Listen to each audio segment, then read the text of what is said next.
우리 교회는 기도합니다. 이것이 2025년 우리 교회의 비전이고 목표입니다. 우리 교회는 정말 기도하기를 원합니다. 그런데 우리는 교회로서 기도하는 교회입니다라고 말할 때면은 조금 부끄러운 마음이 드는 것도 사실입니다. 우리가 그렇게 사실은 열심을 다해서 많은 분들이 또 기도하는 데에 힘을 내고 있지는 않기 때문입니다. 교회가 모이는 기도 시간인 새벽의 시간, 새벽 기도의 시간, 그리고 금요일 저녁 기도의 시간, 솔직히 말씀드리자면은 예배당에 나와서 기도하시는 분들보다는 방송을 통해서, 유튜브 방송을 통해서 또 기도에 참여하시는 분들이 조금 더 많으십니다. 그러니까 여전히 많은 분들이 기도의 자리에 함께하지 못하고 있죠. 그럼에도 불구하고 우리 교회는 기도합니다가 우리의 비전이고 목표가 되고 있습니다. 기도하기를 계속해서 소망하고 우리가 모여서 기도할 때에 정말 우리가 바라는 대로 교회가 다 함께 기도함으로 하나님 안에서 온전히 한 마음이 하나를 이루고 또 한 마음과 한 뜻으로 하나님의 은혜의 때를 살아가게 될 줄로 믿기 때문에 우리가 장래를 희망하면서 우리 교회는 기도하는 교회가 되고 우리 성도는 기도하는 성도가 되는 줄로 믿습니다. 기도를 배우는 이유는 기도하기 위해서입니다.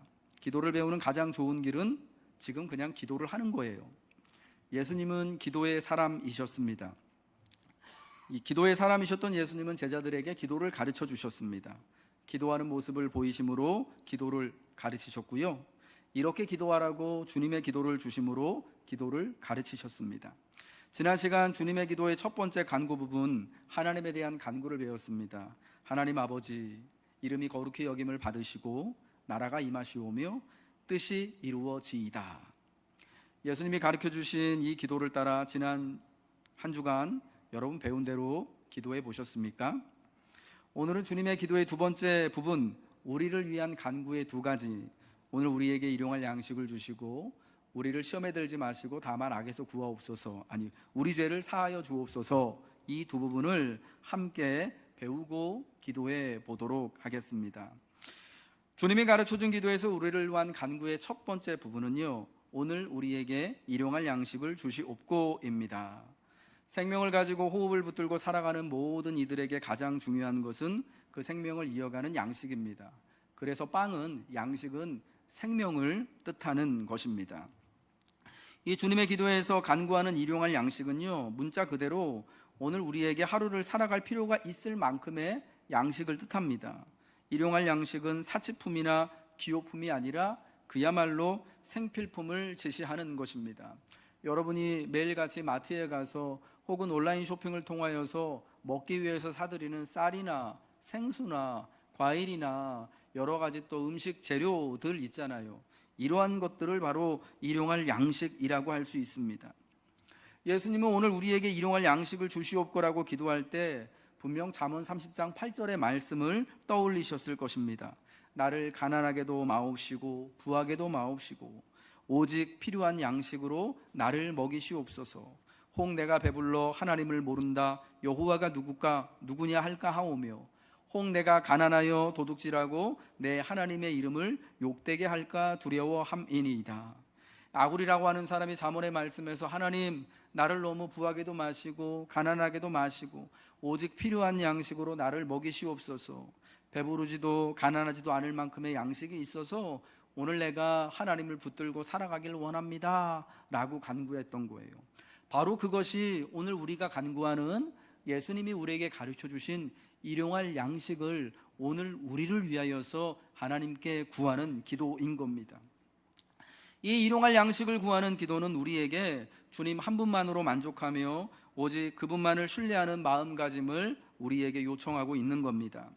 하나님은 그 옛날 광야에서 40년을 하루도 빠짐없이 하늘에서 신령한 만나를 내려서 이스라엘을 먹이셨습니다. 그때 하나님은 이 만나를 내리신 만나를 그 백성들에게 주신 이유를 신명기 8장 3절에서 이렇게 말씀하십니다. 우리 같이 한번 읽겠습니다. 시작. 너를 낮추시며 너를 줄이게 하시며 또 너도 알지 못하며 내 조상들도 알지 못하던 만나를 내게 먹이신 것은 사람이 떡으로만 살 것이 아니요 여호와의 입으로 나오는 모든 말씀으로 사는 줄을 내가 알게 하려 하심이라. 아멘.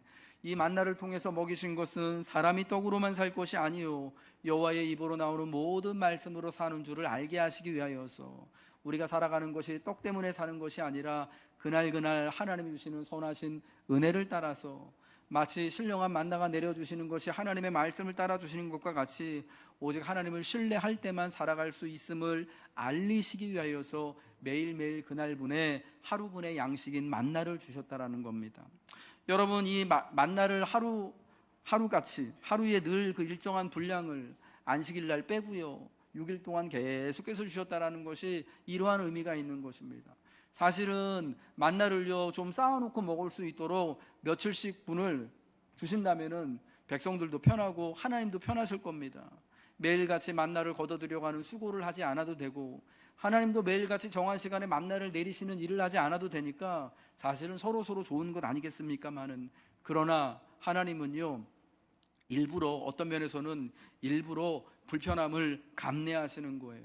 너를 낮추시기도 하시고, 너를 줄이기도 하시며, 또 너도 알지 못하며 내 조상들도 알지 못하던 만나를 먹이심으로 사람이 떡으로만 사는 것이 아니라 하나님의 입으로 나오는 모든 말씀으로 사는 줄을, 오직 하나님을 신뢰하며 살아가는 줄을, 그날 한날 한날 하나님을 의지하며 사는 줄을 배우게 하시기 위하여서 만나를 주셨다라는 것입니다. 사랑하는 성도 여러분, 우리는 이러한 하나님이 주시는 만나를 따라서 매일의 양식을 하나님께 구하는 것입니다. 매일의 양식을 구함으로 오늘 한날도 내 힘으로 사는 것이 아니라, 하나님 비록 떡을 붙들고 떡을 먹으면서 내 육신의 생명이 보존되지만, 그러나 사람이 이 떡으로만 사는 것이 아니라 하나님의 입에서 나오는 모든 말씀으로, 하나님을 따름으로, 기꺼이 하나님을 신뢰함으로, 오늘 내게 이렇게 만나를 주신 하나님이 내일도 똑같이 정한 시간에 가면은 틀림없이 똑같은 만나를 먹고 살 것을 또 주실 거야 라는 그 믿음을 가지고 사는 것을 배우게 하시는 것이죠. 그럼 여러분, 사랑하는 성도 여러분, 오늘 주님이 가르쳐주신 기도를 따라서 일용할 양식을, 오늘 하나님을 신뢰하오니 일용할 양식 주시기를 구하십시오. 매일매일 변함없이 40년간 광야에서 만나를 내리신 여러분의 하나님께서 여러분의 간구를 들으시고 부족함 없이 여러분에게 하나님의 만나를 허락하여 주실 줄로 믿습니다. 특별히 이 만나는요, 이 양식은요 나만의 양식이 아니라 우리의 일용할 양식이다라는 겁니다. 우리 예수님이 가르쳐준 기도에서 뭘 기도하라고 했죠? 오늘 우리에게 일용할 양식을 주시길, 오늘 일용할 양식을 주시기를 기도하라고 가르치셨는데, 누구에게요? 오늘 우리에게. 여러분, 여기 우리는 나만을 이야기하는 게 아니라 글자 그대로 우리 모두를 나타내는 거예요. 주님이 가르쳐준 일용할 양식은요, 나의 양식, 나만의 양식, 나나 내 가족만이 먹을 양식이 아니라 우리 모두의 일용할 양식을 구하라 하셨다라는 겁니다. 유목민들의 오랜 금언 중에 아주 유명한 말이, 이런 말이 있습니다. 광야에서 당신은 나누어야만 한다. 광야에서 당신은 나누어야만 한다. 유대 광야와 같은 광야에서는요, 누구도 자기 자신을 위해서 양식을 따로 보관하지 않습니다. 광야에서의 양식, 물과 가죽 부대에 담긴 그 물과 또 낙타와 또 양의 젖과 고기와 같은 양식들은, 이 모든 것들은 공공 소유의 성격을 띠고 있습니다. 여러분, 그래서 오늘날까지도 베두인과 같은 유목민들은요, 지금까지 오랜 세월 동안 자신들의 장막을 처음 보는 낯선 여행객들을 위해서도 항상 오픈해 두고, 이 사람이 사막을 여행하는, 광야를 여행하는 그 낯선 사람일지라도 자기 장막에 찾아와서 물을 요구하고 음식을 요구하고 잠자리가 필요할 때는 자기의 장막을 오픈해서 물을 함께 마시게 하고 음식을 나눠주고 자기의 좋은 잠자리를 제공해주고 그를 떠나보내고 섬기는 것이 지금까지 유목민들이 살아오는 방식이다라는 거예요. 여러분, 우리 조상들이요, 광야에서 만나를 먹고 광야에서 하나님의 선하신 인도하심을 따라 살아갔는데, 그 모습을 따라서 일용할 양식을 구하는 것에서 우리에게도 우리의 삶에서, 우리의 삶의 광야에서 우리가 그 옛적인 그 삶의 전통을 따라서 신앙을 따라서 이 양식을 우리의 양식으로 알고 나만의 양식이 아닌 우리의 양식으로 알고 함께 먹고 함께 마시고 함께 누리는 정신이 우리에게 있어야 한다라는 것입니다. 루터는요, 이 기도의 사회적인 차원을 그래서 더했습니다. 누구나 빠짐없이 일용할 양식을 얻으려면 경제가 활성화되어야 합니다. 취업률이 높아야 합니다. 누구에게나 공정한 기회와 수고한 대로의 열매와 결과가 보장되는 정의로운 사회가, 또 법안에서 모든 것들이 또 이렇게 또 제공되어지고 보호받는 그런 사회가 구현되어야 합니다. 그래서 루터는요, 우리에게 일용할 양식을 주시옵고는 사업과 거래, 노동시장에서 가난한 이들을 짓밟고 하루하루 끼니거리를 앗아가는 악의적인 착취에 대적하는 기도이다라고 했어요. 일용할 양식을 위한 기도가 번영과 공정한 사회를 갈구하는 간구였음이 루터에게는 분명했다라는 겁니다. 그럼 사랑하는 성도 여러분들, 오늘 우리에게 일용할 양식을 구하면서 하나님, 내 삶에 내 가정에 양식을 채워주시길 여러분 기도하십시오. 그리고 우리에게도, 나뿐만 아니라 우리 성도들에게도, 우리 교회에도, 그리고 우리 함께 살아가는 이 대한민국 이 사회에도, 우리 이웃들에게도 여러분 하나님의 이 양식이 나눠질 수 있도록 일용할 것들이 채워져서 누구나 안전하게, 누구나 부족함 없이 살아갈 수 있기를 소망하고 간구하시기를 주님의 이름으로 부탁드립니다. 또한 양식을 나누는 것은요, 우리 기독교 전통에 의하면 예전의 성격을 갖고 있는 겁니다. 주님이 친히 제정하신 성찬에서 우리는 주님의 몸을 상징하는 빵을 찢어 먹고 함께 먹고요, 그리고 한 포도주 잔을 함께 마십니다. 같은 믿음을 가진 모두가 한 빵에 한 몸이신 그리스도의 몸을 함께 나눠 먹는 거예요. 그것을 같이 찢어 먹잖아요.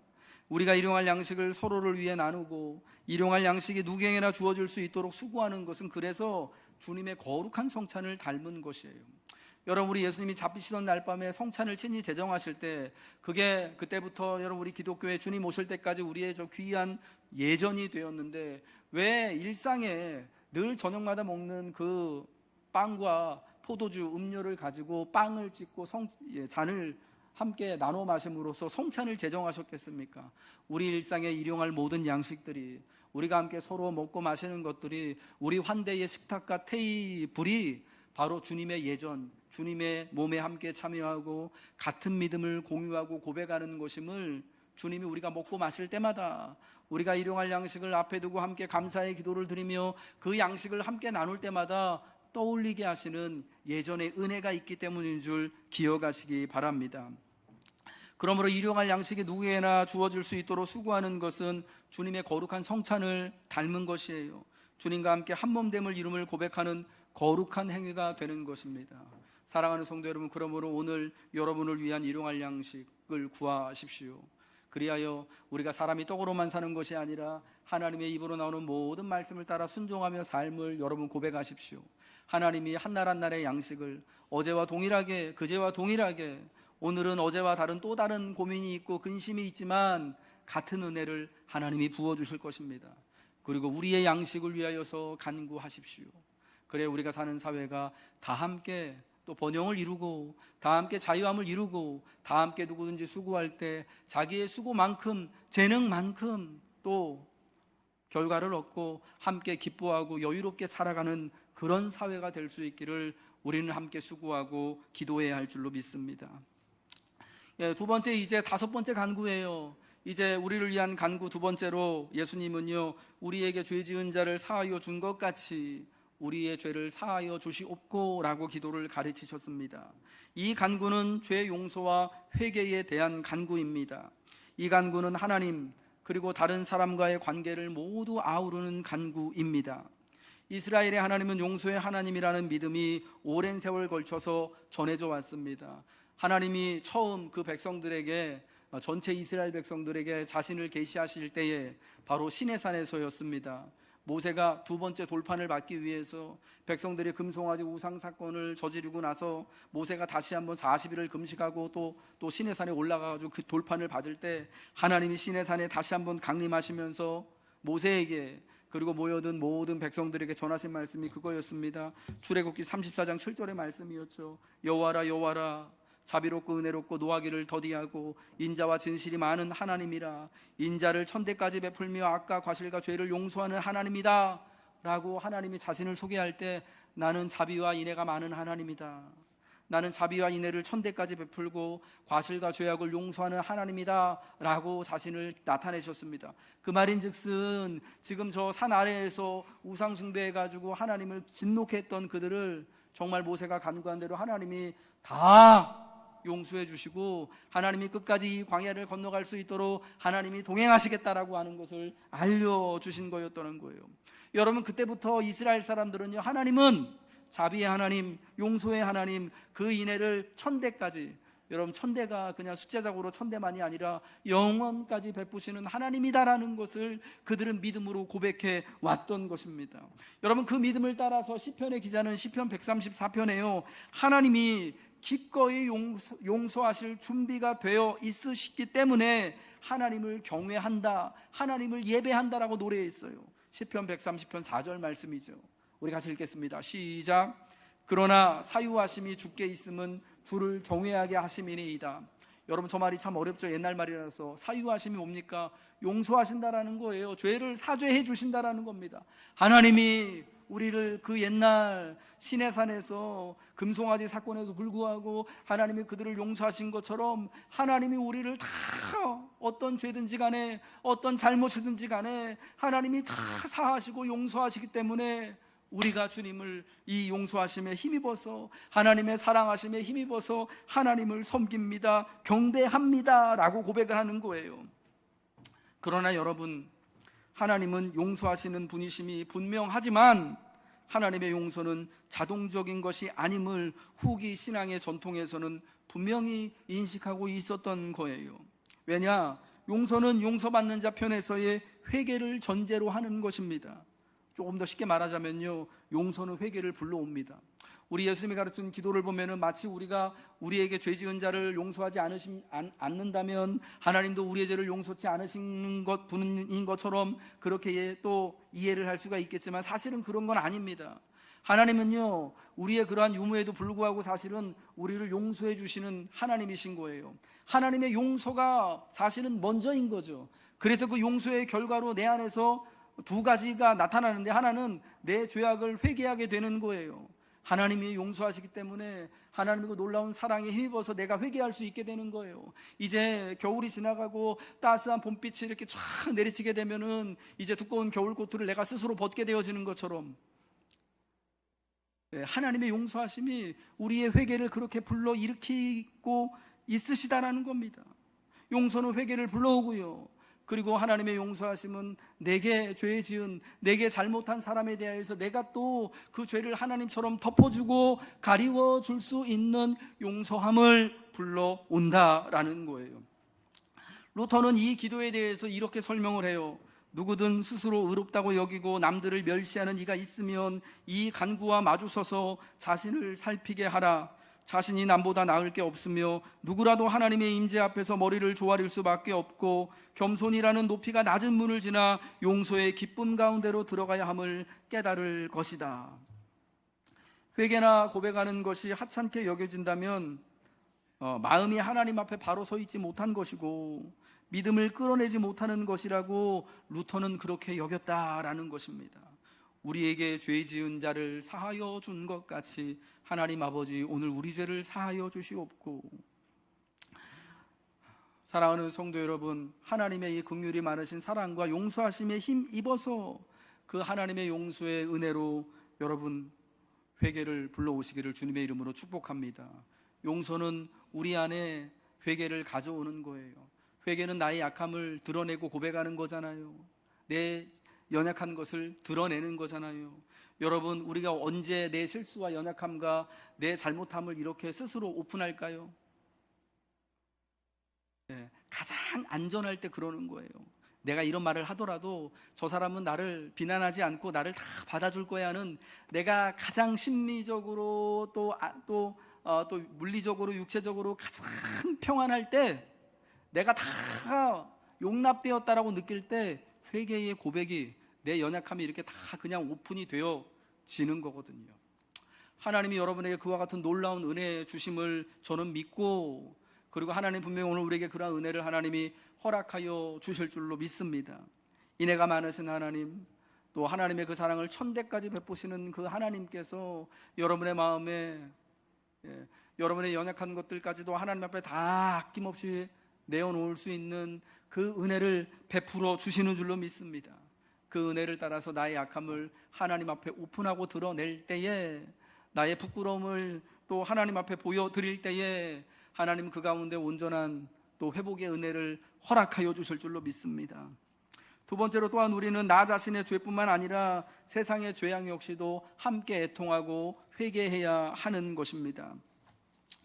이것이 오늘 우리의 죄를 용서해 달라는, 우리에게 죄 지은 자를 우리가 사하여 준 것처럼 우리 죄를 용서해 달라는 기도의 두 번째인 거예요.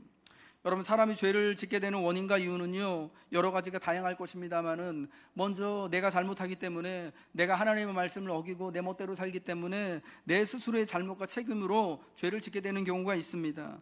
그러나 하지만 우리가 이 거대한 세상과 사회에 살아가면서 어쩔 수 없이 이 세상에 있기 때문에, 이 시대에 있기 때문에 짓는 죄가 있게 되는 거예요.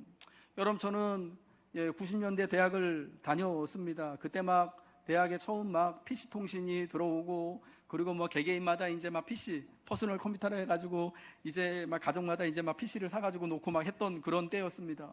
여러분, 그때 용산에 가면, 용산 전자상가에 가면은 막 가게마다 다 컴퓨터 갖다 놓고 막 팔고, 막 컴퓨터 한 대에 막 200만 원, 300만 원 이랬던, 진짜 어마무시하게 비쌌던, 별로 좋지도 않은 컴퓨터였는데, 그런 시절이었습니다.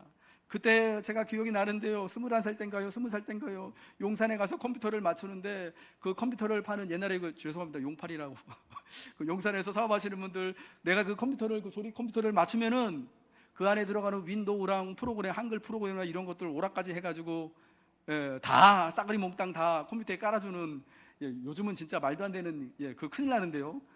그리고 다 보통 다 옛날에 다 그렇게 했어요.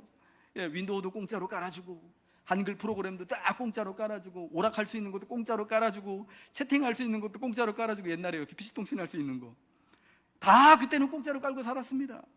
근데 여러분, 그게 다 불법이었던 거예요. 사실은 남이 만들어 놓은 저작권들을요, 다 사실은 도둑질하는 거였습니다. 지금은 불법으로 여전히 또 그런 게 있어가지고, 또 여전히 또 그런 경우도 있어요. 뭐 저도 솔직히 부끄럽지만은 저는 다 돈 주고 샀습니다라고 솔직히 말씀을 못 드리겠는데, 옛날보다는 지금이 좀 덜하죠. 윈도우도 사서 쓰고 하는데, 옛날엔 그랬거든요. 왜? 다 그렇게 했거든요. 용산 가면 다 그렇게 해줬어요. 저기 세운상 가고 여기 테크노마트 가면은 여러분 그렇게 다 컴퓨터 팔아줬어요. 그래야지 용산에서 사업하시는 분들도 컴퓨터 팔 수 있었고, 저같이 돈 별로 없는 학생들도 그 비싼 컴퓨터 200만 원씩 300만 원씩 사면서 프로그램도 막 몇십만 원씩 주고 살 수가 없잖아요. 이게 너무 변명이 되면 안 되는데, 여러분, 그런 구조적인 잘못, 도둑질을 저도 그때 이거는 당연한 거야 싶게 막 했던 거예요.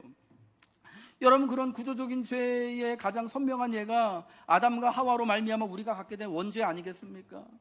나하고는 관계없지만 아담과 하와가 죄를 졌어요. 하나님 앞에 선악과를 따먹고 불순종하는 죄를 져서 에덴 동산에서 쫓겨났는데, 여러분, 그게 다 내 죄가 되는 거예요. 이 세상의 죄가 되는 거예요. 왜요? 우리가 그들의 후손이기 때문에 어쩔 수 없이 여러분 그 피할 수 없게 받게 되어지는 그 죄 아니겠습니까? 여러분, 우리는 이러한 죄에 대해서도 마음 아파하며 회개할 줄 알아야 되는 거예요. 이거 내 잘못이 아닌데, 내 책임이 아닌데 해봤자 여러분 거기서 벗어날 수 있는 것이 아니거든요. 여러분, 이 모든 것들은 나의 의지와 관계없이 전체의 죄악이 함께 함몰될 수 있는 위험으로 우리에게 있는 거예요. 우리는 이러한 불의와 죄악에 대해서도 그러므로 하나님 앞에 회개해야 되는 거예요. 야고보서 5장 16절에요. 그러므로 너희는 너희 죄를 서로 고백하며 병이 낫기를 위하여 서로 기도하라. 의인의 간구는 역사하는 힘이 크민이라. 여러분, 저는 이 말씀이요, 그냥 아픈 교인들이 있으면 교회에서 목사들이 찾아가서, 장로님과 함께 찾아가서, 옛날에 진짜 약 바르고 올리브 오일 바르고 기도해주면 낫는 걸로 여러분 그렇게 믿고 있었어요. 그렇게 알고 있었어요. 그런데 주님의 기도를 조금 더 묵상하다 보니까 이게 그냥 아픈 환자들 찾아가가지고 서로 죄를 고백하며 병 낫기를 위해서 기도하라는 그런 말씀이 아니라, 우리가 함께 사회와 죄악에 만연한 죄악에 대해서 그거를 병이라고 또 고백할 수 있잖아요. 이 세상에 만연한 죄악으로 인하여서 그 사실로 인하여서 우리가 아플 수 있는데, 세상에 만연한 죄악에 대해 고백하며 하나님께 회복을 구할 때에 하나님이 우리를 낫게 해주실 것을 말씀하는 것으로도 읽히게 되더라는 거예요. 우리가 서로의 죄를 고백하며 여러분 솔직히 아픈 환우인 성도를 찾아가지고 목사가 그 아프신 분하고 서로 죄를 고백할 게 솔직히 우리끼리 뭐가 그렇게 많겠습니까? 예? 저는 이런 죄를 졌습니다. 집사님은 무슨 죄를 졌습니까? 여러분 이게 일반적인 상황은 아니잖아요. 솔직히 우리가 그렇게 신실하게 예수 믿으시는 분들은 그렇게 뭐 별로 죄 많이 질 것도 사실은 없고, 죄송합니다. 이것도 되게 교만한 말일 수도 있는데, 그럼에도 성경이 우리가 서로 죄를 고백하다라는 것은 우리의 이런 죄악된 환경을 서로 고백하며 하나님 앞에서 우리가 여러분 좋지 않은 환경에 살아가면은 몸이 아플 수밖에 없잖아요. 마음이 병들 수밖에 없잖아요. 그래서 우리의 죄를 서로 고백하며 병이 낫기를, 하나님 우리를 회복시켜 주시기를 함께 간구할 때에 하나님이 세상에 만연한 이 죄와 이 연약함과 악한 가운데서 우리를 구하시고 회복시켜 주실 것을 말씀하시는 것이다라는 거예요. 사랑하는 성도 여러분, 그러므로 주님의 이 말씀을 붙들어서 우리가 서로가 서로의 죄를 고백하며 하나님 우리를 회복시켜 주시기를, 병이 낫기를 예수의 이름으로 구하시기를 주님의 이름으로 축복합니다. 우리가 용서를 구할 때, 이미 우리를 용서하신 하나님의 그 은혜가 우리 가운데 더욱더 강하게 역사하여서 하나님의 풍성하신 은혜를 받게 되어지는 여러분 기적이 일어나게 될 줄로 믿습니다. 마지막 세 번째로요, 용서하면 용서를 받습니다. 용서를 받기에 우리는 용서하는 거예요. 스스로의 죄를 깨닫지 못하고 하나님께 용서를 구하지 않는다는 것은 누군가에게서 부당한 대우를 받았을 때 상대를 용서하거나 편들어 줄 수 없다는 뜻이기도 합니다. 남을 용서하지 않으려는 마음은 뉘우칠 줄 모르는 모습으로서, 그러니까 회개하지 않는 모습이라는 거죠. 하나님의 용서의 흐름을 막는 것입니다. 하나님은 용서의 하나님이십니다. 하나님은 우리가 무슨 잘못을 저지르고 죄를 지었든 모두 다 용서해 주실 수 있는 분입니다. 하나님은 우리도 서로에게 그렇게 용서와 자비를, 우리가 할 수 있는 한 자비와 용서를 베푸시기를 원하시는 겁니다. 오늘 본문에 용서받는다라는 것은 빚을 탕감하는 것과 같습니다. 대신 빚을 갚아주는 것과 같습니다. 사실은 오늘 이 기도문에 나온 죄라는 거, 오늘 우리가 우리에게 지은 죄를 죄 지은 자를 사하여 준 것처럼 이라고 말씀하실 때, 이 죄는 여러분 성경을 한번 보시면은 거기에 이렇게 2번이라고 아라비아 숫자로 이렇게 써 있죠. 그리고 밑에 보면은 이제 관주 해석 부분이 나오는데 거기 여러분 뭐라고 나옵니까? 제 성경에는 헬라어로 빚진 자를 탕감하여 준 것 같이 우리의 빚도 탕감하여 주시옵고 라고 나옵니다. 이 말씀으로도 해석할 수 있다라는 겁니다. 이 죄라고 쓰인 이 헬라어 단어가요, 두 가지 뜻이 있어요. 우리 지금 기도문에, 주기도문에 나오는 것처럼 죄를 말하는 것이기도 하고요, 또 하나는 빚, 즉 채무를 말하는 것이기도 하다라는 겁니다. 그동안 우리 한국교회는 이 죄를요 그냥 정말 문자 그대로 죄로만 해석을 해왔는데, 사실은 빚, 채무로도 우리가 볼 수 있다라는 거예요. 1만 달란트 빚진 자의 이야기가 이와 같은 하나님의 마음을 선명히 알려주는 거예요. 마태복음 18장 21절에 1만 달란트 비유의 이야기가 나오죠. 1만 달란트 빚진 자를 불쌍히 여겨서 주인은 그의 모든 빚을 탕감해 주었습니다. 도무지 갚을 수 없는 빚인 거예요. 그런데 그 종이 나가서 자기에게 100데나리온 빚진 동료 하나를 만납니다. 100데나리온도 큰 돈이지만 1만 달란트에 비하면 이건 정말 푼돈이거든요. 그 동료를 만나서 붙들고 목을 잡고 빚을 갚으라 위협하고, 나 갚을 게 없어, 한 번만 봐주세요 라고 하는데도 불구하고 옥에 가두어둡니다. 그런데 이 소식을 듣고 주인이 그를 다시 불러드립니다. 주인 매우 분개합니다. 악한 종아, 내가 빌기에 내가 내 빚을 전부 탕감하여 주었거늘 내가 너를 불쌍히 여김과 같이 너도 내 동료를 불쌍히 여김이 마땅하지 아니하냐. 주인이 기대하는 것은 갚을 수 없을 만큼의 자비를 누린 만큼, 용서함을 받고 빚을 탕감받은 만큼 우리도 우리 동료를 마땅히 불쌍히 여기고 할 수 있는 한 주인과 같이 자비와 긍휼을 베푸는 것임을 1만 달란트 빚진 자의 이야기를 통하여서 예수님이 알려주시는 거예요. 팔복의 말씀에서 예수님은요, 긍휼히 여기는 자는 복이 있나니 저희가 긍휼히 여김을 받을 것이며 말씀하셨습니다. 하나님께 대해서는 회개하는 마음으로 우리의 약함과 죄악을 자복하며 하나님의 무한하신 자비와 긍휼의 사랑을 구하고, 또 그와 같이 우리가 서로에 대해서 하나님께 받은 자비와 긍휼의 사랑을 함께 베풀고자 하는 것이 예수님이 우리에게 가르쳐 주시는 기도의 의미라는 거예요. 이제 말씀을 마치겠습니다.